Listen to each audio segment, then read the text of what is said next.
শুধু আমার জন্য না, পুরো টিম এফোর্ট দিয়েছে, আর টিমের জন্যই আমরা আজকে এই ট্রফি জিততে পেরেছি এবং 2 বছর শিল্ড জিততে পেরেছি।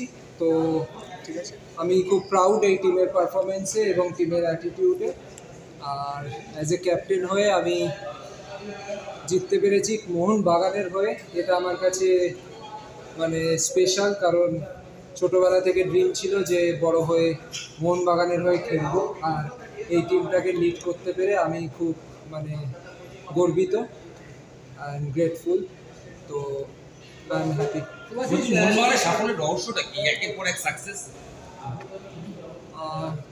টিম বন্ডিং, আমি বলেইছি যে আমাদের টিম বন্ডিং, কোচ ভালো ড্রেসিং রুম ম্যানেজ করেছে, আমিও ট্রাই করি যে ড্রেসিং রুমের অ্যাটমসফিয়ার ভালো থাকে। আর স্পেশালি যতগুলো প্লেয়ার আছে তাদের যে কন্ট্রিবিউশন টিমের প্রতি এবং তাদের attitude of the field, on the field, তো যে আমরা ফ্যামিলির মতো করে থাকি, যে আপনারা দেখতেই পান of the field and on the field. তো এটাই আমাদের টিমের ফুটবলার হিসেবে মোহনবাগান জার্সি গায়ে আইডি জিতেছিল এবং আইসিএল 2বার সিরিজ জিততে, একবার ট্রফি জিততে। ফিলিংস কম্পেয়ার করতে বললে কি বলবে? তখন তুমি খুব ছোট, মানে আমি অনেক ইয়াং প্লেয়ার, এখন অনেক অভিজ্ঞ, দুটোকে যদি ফিলিংসটা কম্পেয়ার করতে পারি চ্যাম্পিয়নশিপে, কি বলবে?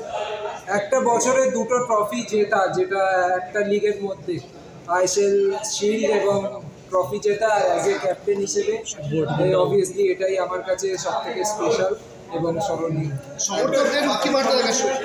গত বছর শিল্ড এবং ফাইনাল খেলেছিল, এবছর শিল্ড ফাইনাল, গত বছরে হাবাস ছিলেন, এবারে মলিনা। দুটো মধ্যে স্ট্র্যাটেজিগত বা মেন্টালিটি ওয়াইজ বা স্ট্র্যাটেজি ওয়াইজ ডিফারেন্স কি আছে?